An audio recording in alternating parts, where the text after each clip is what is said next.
It was really traumatic. You know, just our neighbors, they were caught, our next door neighbors, they were caught in the house too. So they were upstairs. We opened up the windows and we're just saying prayers. You know, started looking at all the trucks going by, the you know, trees and you know, all these houses. You're seeing people, you know, smoke from some of the houses back in town. They're rising in their windows, and you know, and my thought process was, we're gonna have a lot of lives lost here today. Because you see things floating by, cars, big dumpsters. We literally thought we were gonna have to jump out the window. And then we wouldn't have survived it.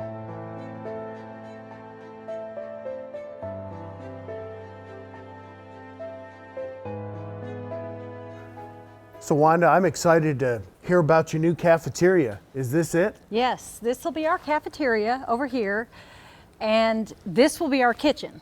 And this cafeteria has had tables donated from other schools, and it will hold several children so that they can eat and have lunch in their own school again and not have Wanda was finally getting the kitchen that they needed after the flood. But getting to this point was not an easy process. If you hadn't had a chance to watch part 1 of this episode, click on the link above to get the full backstory up to this point. It was scary. We were afraid. You know, we were thinking, what if we've lost everything? You know, how are we going to recover from this? At this time, we didn't know. We lost 3 students. So that whole next week that happened on a Saturday. The last person recovered was on Wednesday, and that was one of our students. So just that on top of all the damages and devastation was just, you know, we were just mentally and physically worn out of the whole devastation. And the aftermath of the flood left the school district and community in shambles. So wow, it's just like the kids were here one day and not the next. And that's exactly what happened. They went home Friday afternoon and they didn't get to come back. And this is their escape plan just in case of a catastrophe. Thank God that it was a Saturday. And we didn't have 1,000 kids in our schools with 200 teachers and teaching assistants. So I'm seeing marks on the wall. Is that where the water got up to? Yes, at this part of the school, it got up to about waist high for a teacher. But if you were a child, some of our children are much shorter than that. Wow, I'm noticing as we get farther in, the water level increases. Yeah, it gets higher back here because out that door right there is where the creek is. And the creek is what overflowed. And as you get in here, you'll be able to see this green. Yeah. See how high the water got over there on that green? And as you can see here, in certain spots of the school, it rose high enough to cover the head of an adult. Wow, and is this your cafeteria? Yes, this is what it did to the doors of the cafeteria when it came crashing in. Wow, that's amazing. The water has so much force and strength. And the X's are where they came through to make sure there were no people in here that needed to be rescued. We had a lot of people that needed to be rescued that day. We're entering your cafeteria. Yes, this is the Waverly Elementary School cafeteria.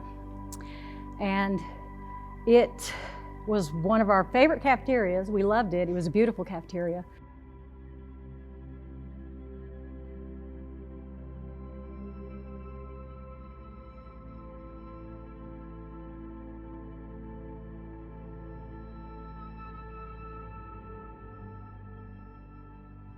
So as you're getting down from the roof, what's going through your mind about what you're going to do next? So to sit down and try to organize what we're going to do. You know, everybody's going to look at me of how I'm going to rebuild, how we're going to get back in school, how we're going to educate our kids. And at that time, I had no idea. Well, the process of rebuilding, the first few months, we were in the process of just treading water. What am I going to do? There's 1,100 students right here. How am I going to get back in? How are those students going to get back to school? Mr. Rye immediately started working on the Board of Education so that we would have a place for a command center so that we could get things going. The next day, Juan and I met again at the board because everything we had was flooded and we were going through it. And I looked at her and I said, well, we're going to try to get some food to kids because this is going to be a process. We were prepared to work together. And we did it a little different and got some food out to them like once a week to some kids to where we could get to. But because there was so much devastation across the county and roads we couldn't travel. So here again, the experience from COVID brought us back again to getting food to kids that needed that. And that's what worries you, because a lot of our rural areas here, that's some of the best meals they get is through our school lunches and breakfast program. When the flood came, it was almost like when COVID, how they rallied for COVID, when that flood came, it was like a lightning charge. And they all came together. We had several people in a kitchen, and some of them we felt like we were standing on top of each other, but we had to have all hands on deck because we had taken all the kids that were in the 2 schools that had flooded. There was 1,100 kids, and we had to place them in the other 3 schools. Mr. Rye wanted the kids to go back to school as soon as possible because that's what they needed. They were very traumatized by this. And in 2.5 weeks, we got them back in school. And the day that they were back in school, my ladies were back in the cafeterias working as hard as they could. But just because the lunch staff was back to work, they still had to process through the devastation that shook their world. Some of my ladies lost everything that they had during the flood, yet they never missed a beat. They were in those kitchens too. It was hard, I'm not gonna lie. Nellie, she and her husband lived right on Main Street, and those were the houses that were taken out too. And she lived on that street, and her house was flooded, and she lost everything. We lost some of our students, in this high school, and it haunted me, just, seeing her picture. She was a young girl. And some of the other kids, they were all young. And it haunts you, you think about them. How was it their last?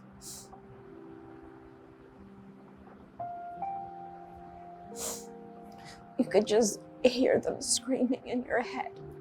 Whether they were or not, I don't know, but I do. I can hear them scream. So it took me months to even go to sleep thinking of them. It was through this tough time that the leadership of Wanda really helped the team make it through the pain and suffering. Wanda is incredible. She always has a smile on her face and always coming in, hi, and just lifting our spirits. Just, she walks in with that smile that she has. And we wouldn't have had the children placed in if it wasn't for Wanda. So tell me about the process that you took getting the staff back to schools. Each staff member has a different personality. Tell me how you were able to put them together to work effectively. All of my ladies have different personalities, and each one of my cafeterias, each cafeteria had a different personality. And I tried to place them with the group of people at the other 3 schools that would complement them and that they could help and feel part of the family. I didn't want anybody to feel left out. My managers were the 2 managers that lost their schools. They just kind of felt they didn't know what to do. And I tried to make sure through that whole thing that they knew that they were still managers and that they were still there to make sure that those ladies had what they needed and to keep their spirits up. That was their job. And my job was to keep the managers going. Believe it or not, everybody was placed. Everybody was placed where they should be. And they did a super job, by the way. I can't ask for any better because we made it work. All this couldn't have been done without the support system throughout the community, the state, and beyond. Other schools started reaching out, just, what do you need? Huntington Schools donated 2 serving lines. A neighboring county, they have a reading RV and they have a lunch bus. They had both of those on our site by the next day, so we had somewhere to at least get in and do work. I mean, Sumner County Schools sent a crew down to help us start ripping sheetrock out here. They came in with all their maintenance staff, and they came down and start ripping things out, hauling off, just trying to get to where we could come in and have an operating office headquarters to try to get back going again. All of our cafeteria tables were donated from Murfreesboro City Schools. It didn't stop just at the state, because I started getting calls from people from other states where I had lived and had acquaintances in. There's an organization that feeds people in disasters, and they were on their way to New Jersey, and he called and he said, man, I just had the whole group turn around, they're headed to you. So while you were feeding kids in the community was helping to feed you. Yes, they were. They never failed to come by the kitchens and tell the ladies thank you. They never failed to tell them how much they appreciated them and the work that they were doing. To me, that's, it makes you believe in humanity again, because the world's changing so much and you don't see that love and that care. So I hear you guys have a new school that you're going to open up very soon. I've got a temporary school down the road, this old Acme boot building. It's a 73,000 square foot building that we're retrofitting inside with 69 classrooms, a play gym on the back, playgrounds in the back, a cafeteria inside. We were able to take this huge empty building and turn it into a place for both Waverly Elementary and Waverly Junior High, and then the kitchen would take care of both of them. So tell me about your kitchen. What kind of equipment do you have going in here? We have a couple Convitherm ovens, and we have 2 tilt skillets that we have salvaged from our other schools, and we have coolers, reach-in coolers, reach-in warmers, and right outside those doors over there will be our freezer and our cooler. It'll allow the other cafeterias to get back to normal, and then we will have a cafeteria that will feed the 2 schools. So we're in process, but it takes time, and that's something that frustrates me is we're in a society that I want it right now, or I want it yesterday. And this doesn't happen that fast because of the processes, the policies that FEMA has, and we have to have their help. So, but we're doing the best we can. It just takes time. The next steps are to get that kitchen flowing with the ladies that we have that are spread out all over. They're going to come together and work together for the first time as a big team. Absolutely, I can't wait. I'm looking forward to that. Just having everybody together under one roof again. And my coworkers, which I kind of miss a lot. Debbie, Miss Tina, and all my friends from my old school. So if there are school systems out there that are going through a need, going through devastation, you have some things that you've learned that you could help them with. The one thing that is most important is you're starting over again, but you're not ending. It's a starting point. You will be able to see the light at the end of the tunnel. There's a lot of work. You'll have to put a lot of work in, but there will be people around you. People in America love to rally around people who are hurting, and that is what is so great about our country.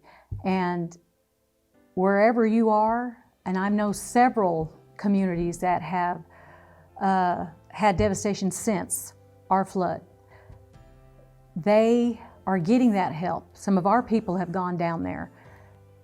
But just know that you're not alone. Anytime, all you have to do is ask. You don't even have to ask sometimes. They're there to help you. If someone sees a need, that this great country, that's the one thing we love to do, is to take care of each other. And they took care of us, and I know that your community will take care of you. With the boot school looking to open up at the start of the next school year, we're excited to see how Wanda, Richard, Jim, and the rest of the district put the final pieces together to get the children back into a school of their own. We will be sure to check in when the boot school opens and as they develop throughout the years. If you want to help in any of the recovery efforts or make a financial donation, please check out these resources below.